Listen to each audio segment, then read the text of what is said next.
guys. Today we are going to be talking about the weather.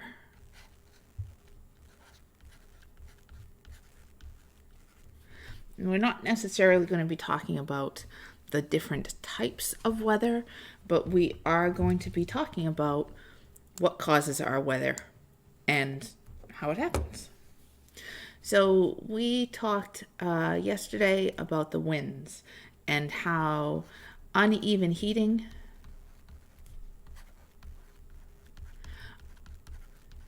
of the surface air causes air movement.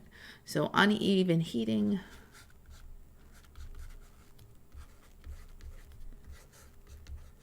of the surface air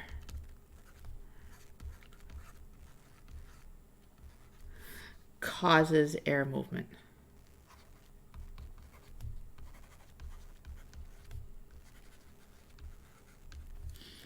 And what happens is the air down by the surface gets hotter.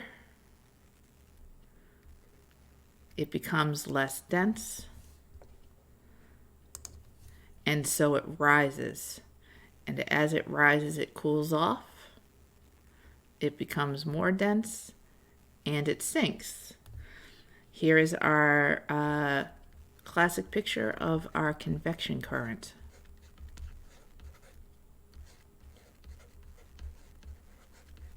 We first talked about these when we were talking about heat transfer. We talked about them when we were talking about continental drift. And yeah, we're talking about them again with wind and weather. So, changes in our air temperature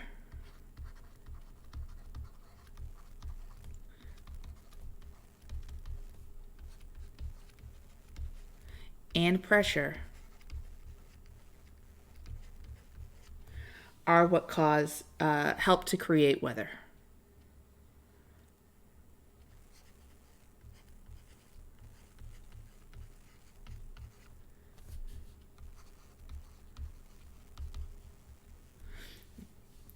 When we're talking about a high pressure system,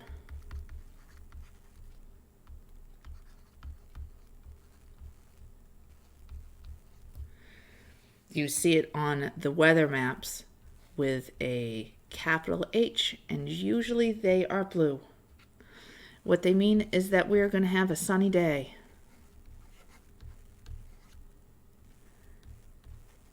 And that it is cold, dry air. And I mean cold, dry air. Again, this is like a relative term. So in the summertime, our quote unquote cold, dry air is going to be 80 degrees and really nice. All right, so please don't think that cold, dry air means that it is 32 degrees. It is a relative term. High pressure means that the air is dense, it is dry, and it is close to the surface of where we are. So it's cold, dry air, and it's close to the surface.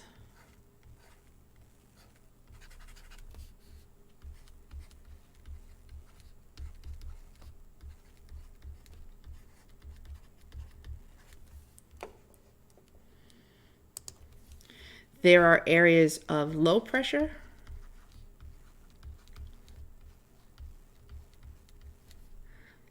You usually see these with a capital red L. Low pressures bring in cloudy or rain. This is warm and wet air.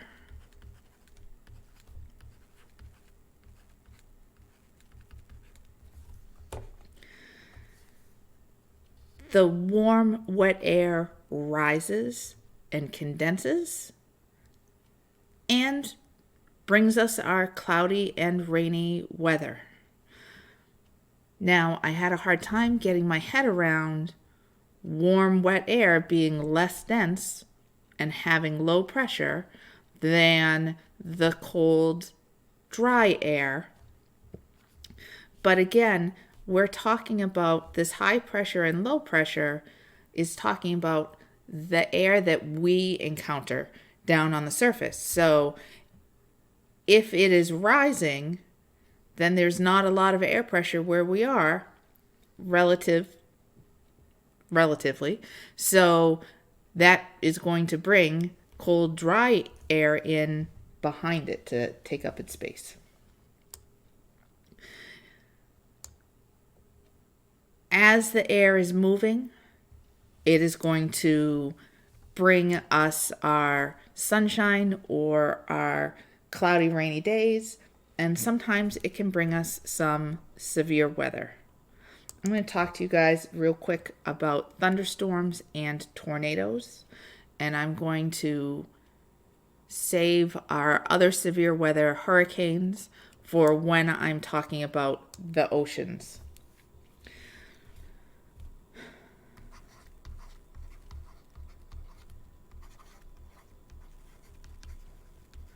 So severe weather tends to happen when these changes occur very quickly. So within hours. We said the other day that thunderstorms happen when warm, wet air rises quickly.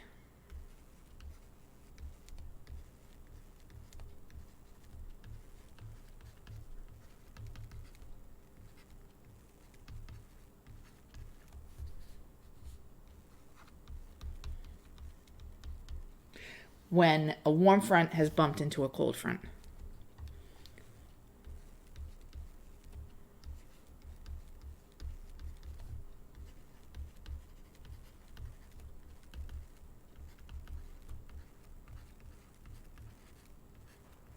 I'm gonna fit.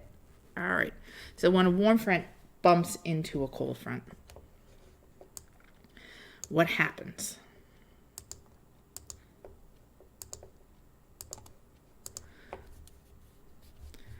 We have our bright and sunny day.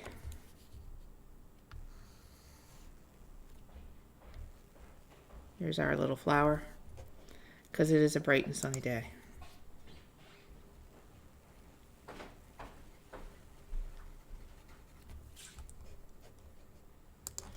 And the air has been nice and comfortable for a couple of days.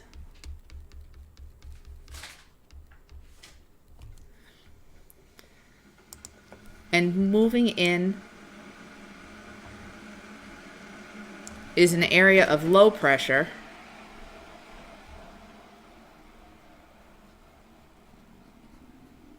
And it bumps right up against the area of high pressure, and it builds our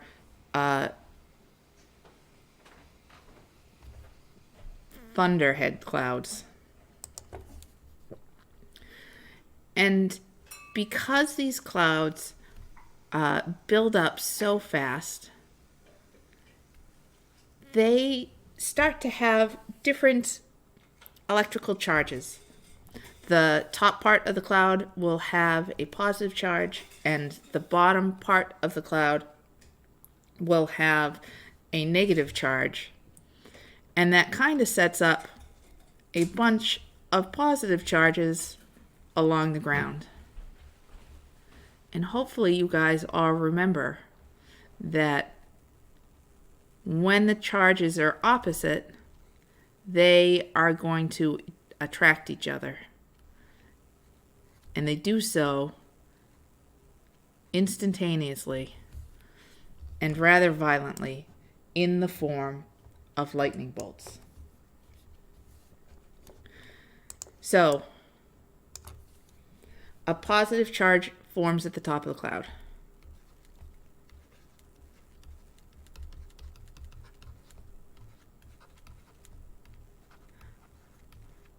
I say a positive charge. It's over a wide area. The whole top of the cloud is positively charged.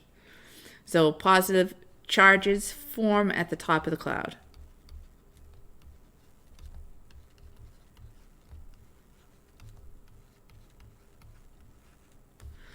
Negative charges are at the bottom.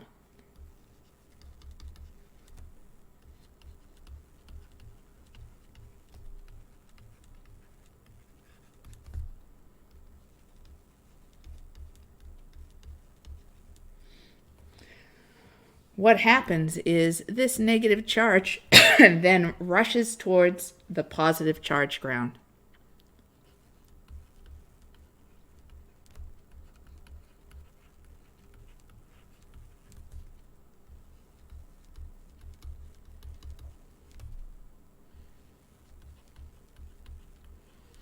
In the form of lightning.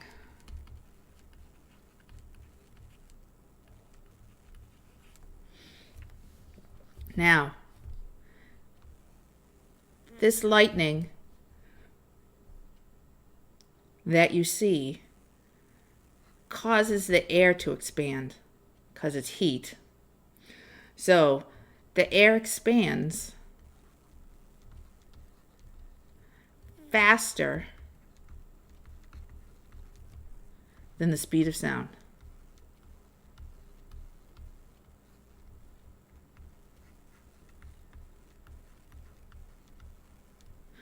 And it makes a loud noise.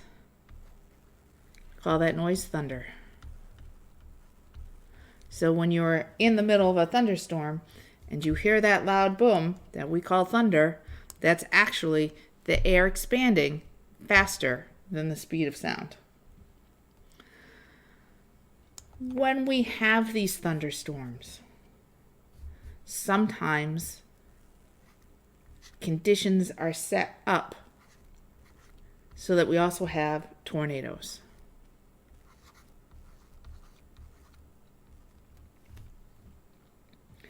Sometimes, I guess I'll draw the picture again. Sometimes, as our warm front is coming in,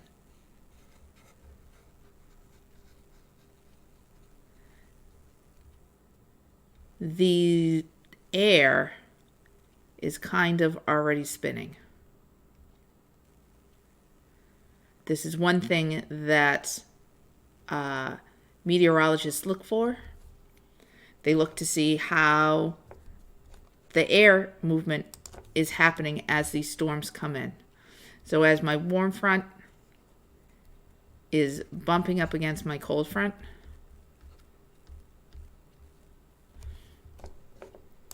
and it piles up. Sometimes this creates an updraft. The updraft spins. Wrong color. And that causes part of the cloud. I'll make these bigger so it looks like a tornado. To come down to touch the ground. This is called a funnel cloud.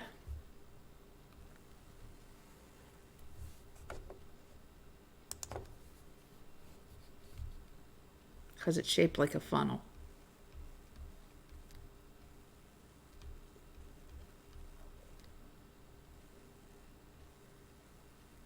So this is our funnel cloud. And these clouds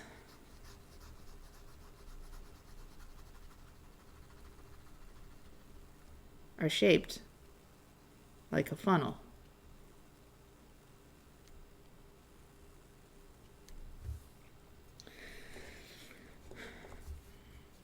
So the updraft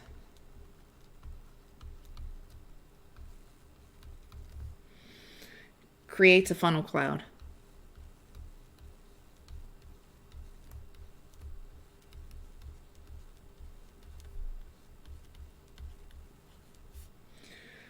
These are very powerful and violent storms. So it's a very violent, we'll call it a wind event. But thankfully, they are very short-lived. So they don't last very long.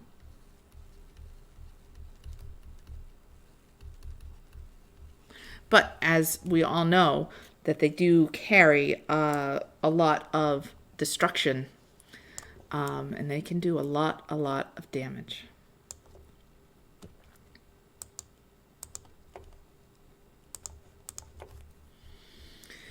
So, because the weather changes,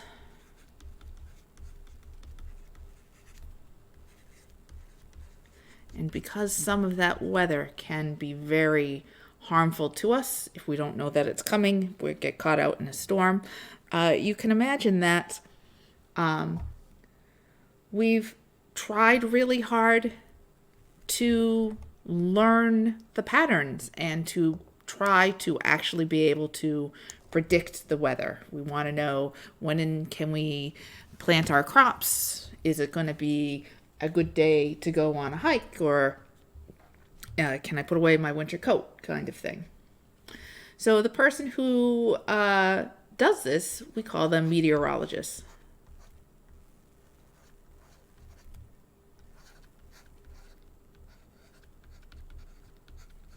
And meteorology is the study of the weather. So the meteorologist is someone who studies the atmosphere.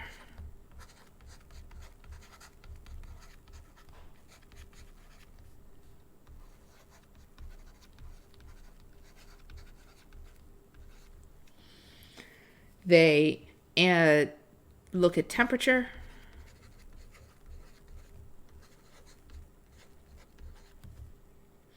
pressure,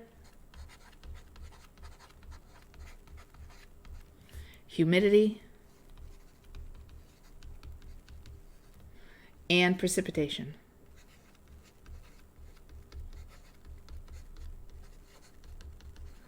Which, if you recall, is rain or snow depending on temperature. When water is coming out of the sky, we call it precipitation. And they do this to make predictions about the weather.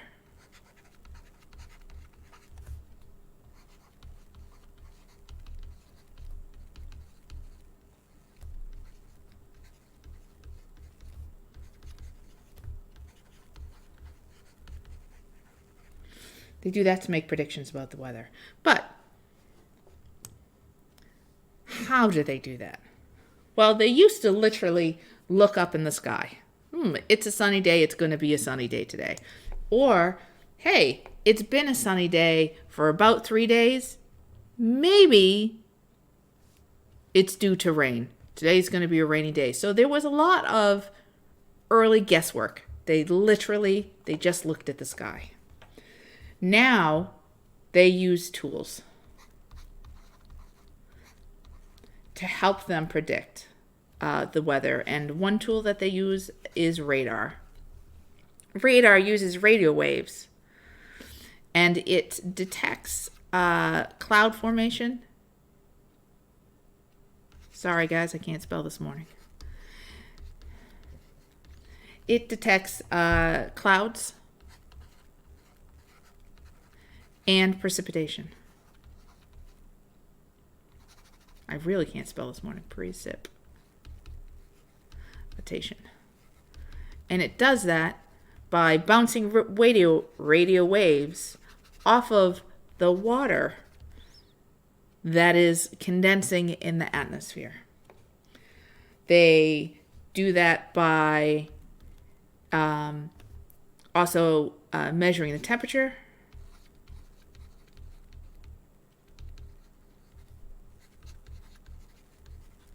and air pressure. And the device they use to measure the air pressure is called a barometer. A barometer. And then when they are telling us, based on all of their analysis, they use maps.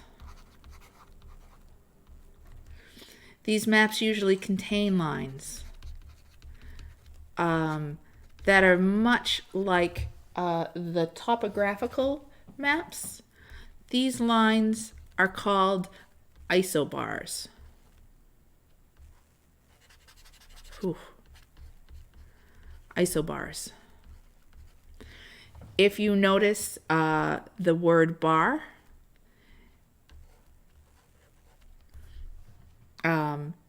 is also in a barometer. That is what we're talking about for pressure. So isobars, barometer. The isobars connect points of equal pressure.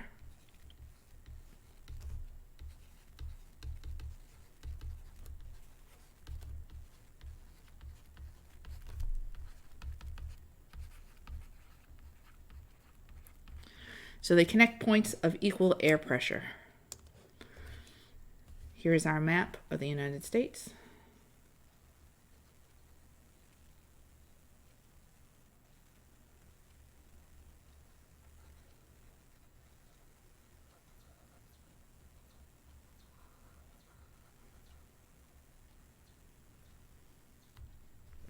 All right. So over here,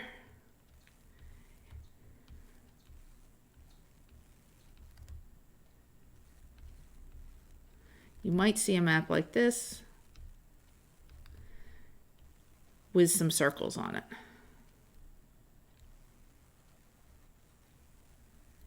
And if you recall from the topographical maps, that was measuring elevation. These are measuring points of air pressure. So the numbers represent what the air pressure is.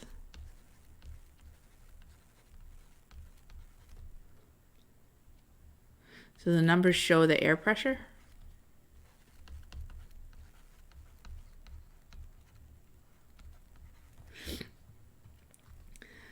If our lines are close together,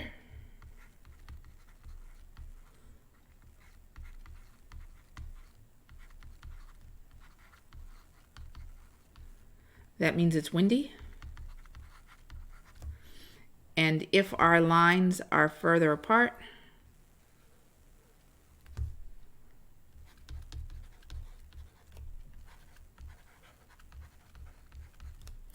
there's less wind. And they might want to know what the air pressure is and how it's changing, because when two areas of different pressures come together, then we're going to get a change in the weather. Some of these maps also contain isotherms.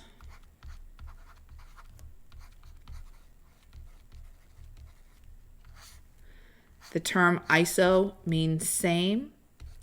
Therms, you might guess, is temperature. So these maps usually are colored red, orange, yellow for really hot, blues and purples for really cold, greens are just right. These maps, which show different areas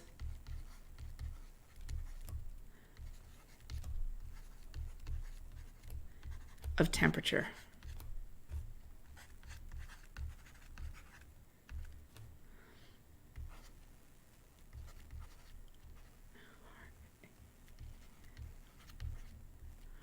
Orange, red, yellow are really hot.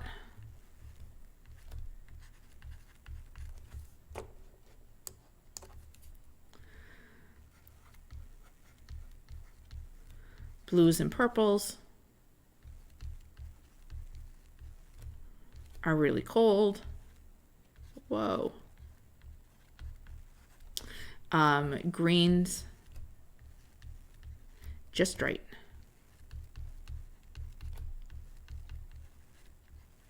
So maybe the next time you are watching a weather report and the meteorologist is talking about temperature, you'll see a very colorful map of either the whole United States or just of Massachusetts or of New England. And the different temperature ranges are going to be shown with the different colors.